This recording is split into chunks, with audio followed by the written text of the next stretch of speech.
What's up, everyone? It's Friedemann Findeisen from Holistic Songwriting. Welcome to the Artist Series, where we talk about the biggest artists in the world and what we can learn from them. In this new subcategory of the series, we're going to look at the top 100 songs of all time according to Rolling Stones magazine. And today we're starting off with a song by Gnarls Barkley called Crazy. Does that make me crazy? Does that make me crazy? First of all, can we talk about how amazing this music video is? I just really love the aesthetics of it. The Rorschach idea is just really freaking cool. For some reason, it works really well with the song because it's a kind of subdued song and we have a psychological idea here with the Rorschach test. I think that fuses together really quite well. And since the song is about the inner game of a person, it's about, being crazy, that fits together actually really well, I think. And musically also, with the colors and everything. I think that's a really beautiful choice for a music video. So let's talk about the music here. I remember when I lost my mind. There was something so pleasant about that place. The chord progression that's used in this is in C minor, it's a 1, flat 3 major, flat 6 major, and then a 5 major. So we're using a dominant 5 in C minor. The only time that really changes is in this section here. And I hope that you are having the time of your life. Because here we have a chord progression that goes 1 in C minor, but we're using a C major chord, so it's a borrowed chord from C major. Then we're going directly to the flat 6 major, then we're going to the flat 3 major, and then we're going to the 5 major. So 2 of the chords have been switched out, the flat 3 and the flat 6, and we're using a 1 major instead of a 1 minor. But we're going to talk about that when we get to it a little bit more. Come on now, who do you think you are? Bless your soul. I talked about how kind of subdued it sounds. It kind of sounds like a very relaxed song. And the reason for that is, I think, that the production of this is fairly minimal. And all the instruments you're hearing, they're all loops, they're all samples. None of this was probably recorded by the musicians, by the producer. I just knew too much. It has the grooviness and the sweetness of like all the great R&B songs, but without being over the top or anything like that. It has a really nice energy to it. And I think a big reason for that is that all the instruments, all the different parts are staying at one and the same energy level. And how we're creating energy in this song is merely by adding more stuff onto it. So what that means in terms of the chorus is that we're adding strings, we're adding a bigger choir, so the arrangement of the choir opens up. Does that make me crazy? Does that make me crazy? Does that make me crazy? But that's pretty much it. The drums keep playing the same thing over and over again. And that is because it's a loop. It wasn't actually recorded probably by the producer. It is technically possible that the producer recorded this sample and then turned it into a loop because he liked that loop sound but wanted to have an original loop. My guess is, though, that he found that loop somewhere and just used it for the song. Because we don't have any fills except for that very first fill here at the beginning. But that's just that drum loop cut up, really. That's all that is. So apart from that, the drums play the exact same thing throughout the entire song. There are some parts where it drops out, where it's just cut out, literally. But there's nothing, not a single moment in this song where it plays anything else but that one simple drum groove. And it's the same bar over and over again. But it is a really cool bar. It's really groovy. I love how the timing of all the different instruments kind of wobbles a little bit around the beat. It's not a very precise song, but that is exactly what contributes to it sounding a little bit older. It has that charm of yesteryear, and that's I think what's really amazing about this song. Even your emotions have an echo in so much space. So that's for the drums. As for the other instruments, bass and guitar, I actually suspect that those were loops as well, because, we have the same chord progression going for the entire song, except for that one more moment where those two chords are switched. but it sounds like they actually just cut up the loop and switched those two chords within it. It doesn't sound like it was actually a real guitarist playing all of those riffs. And it's also maybe a reason why the timing isn't as perfect, because they were taken from different performances. All these musicians that you're hearing here didn't actually perform together, and that's why the timing is a little bit more loose. And when you're out there without care, yeah, I was out of touch. But it wasn't because I didn't know enough. And I mean, it would have been possible to quantize these takes so that everything is right on the beat.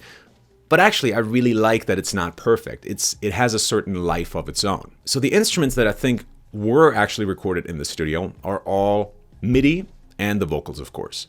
We're going to talk about the vocals in just a second, but let's talk about the two other big instruments here, and that's the strings and the choir.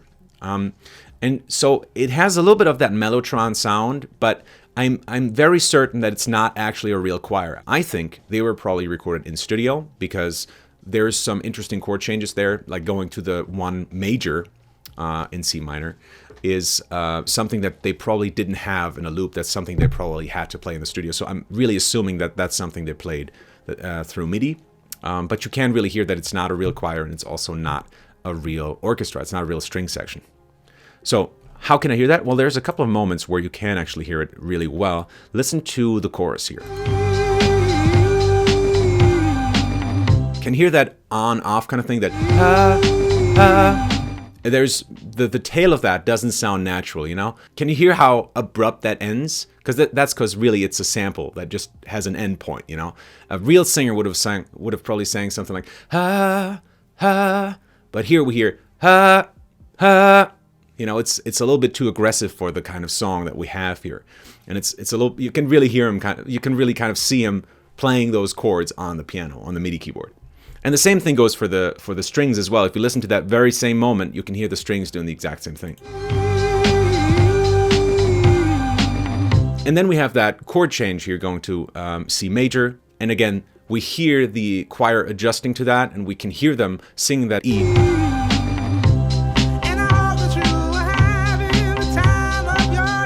You can hear the choirs changing, adapting to the new harmony.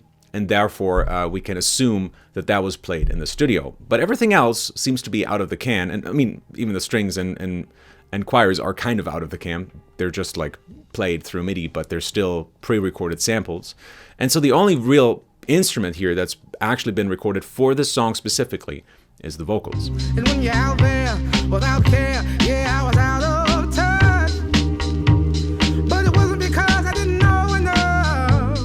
And what a vocal performance it is. I mean, listen to those vocals. It's just a beautiful sound. I mean, he's mostly singing in mixed voice, but sometimes he even goes into head voice a little bit. And it just has this really light kind of flair, which fits perfectly to the very simple video with its very soft kind of color palette. And, you know, mostly the white, sort of almost like an abstract kind of image that we have here. And that all just really goes together really quite well, I think. My favorite moments in the melody, or I think the noteworthy moments, are when we change to that C major chord, and you can hear him actually sing that E, so the major third in the chord. So we can hear that he heard the harmony, which is always, I think, a good thing to hear. If the musician doesn't just keep doing their thing, but they're actually reacting to the harmony that they're hearing. So let's listen to that together.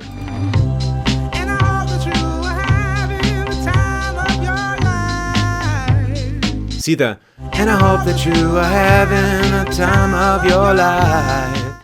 That's a really beautiful line, because it's almost a jazzy line, and we obviously have a lot of jazz influences in R&B music as well. Because what's jazzy about this line is that we have 2/3 of the C chord here. One is the major third, so the E chord, and then we have the minor third, so the E flat. So what that means literally is, and I hope that you is the major third. Otherwise he would have sing, and I hope that you, that would have been the minor third. That means he would have stayed within the key. But he sings, and I hope that you are having the time of our lives.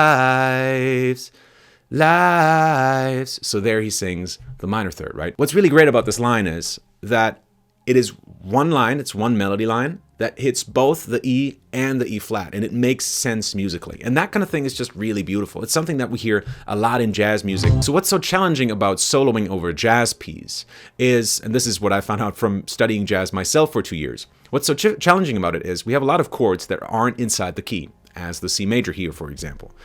And when we encounter something like that in our solos, we want to highlight it. We don't just want to play around it. We want to make sure that people hear what the odd notes in it are.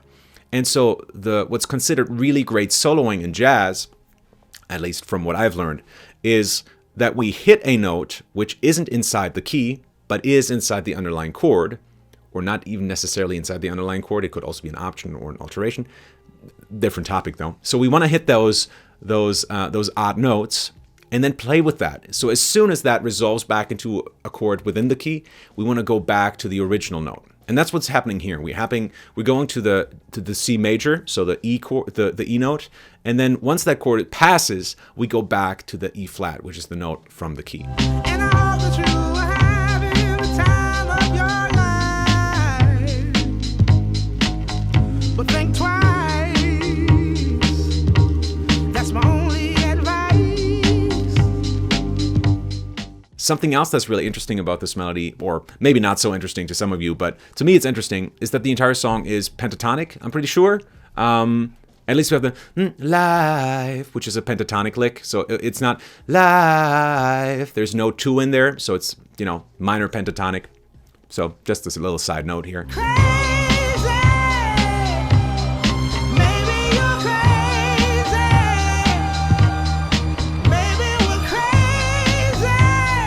All right, so that was Crazy by Gnarls Barkley, according to Rolling Stone magazine, one of the greatest songs of all time. And what a song it is, man. Really, really great song. I really love the interplay between the main vocals and that backing choir. I think it's just a really beautiful sound. Even though it's all just pasted together from different samples and loops, I think it works exceptionally well. I think probably because of that, probably because they didn't have actual musicians together in the room.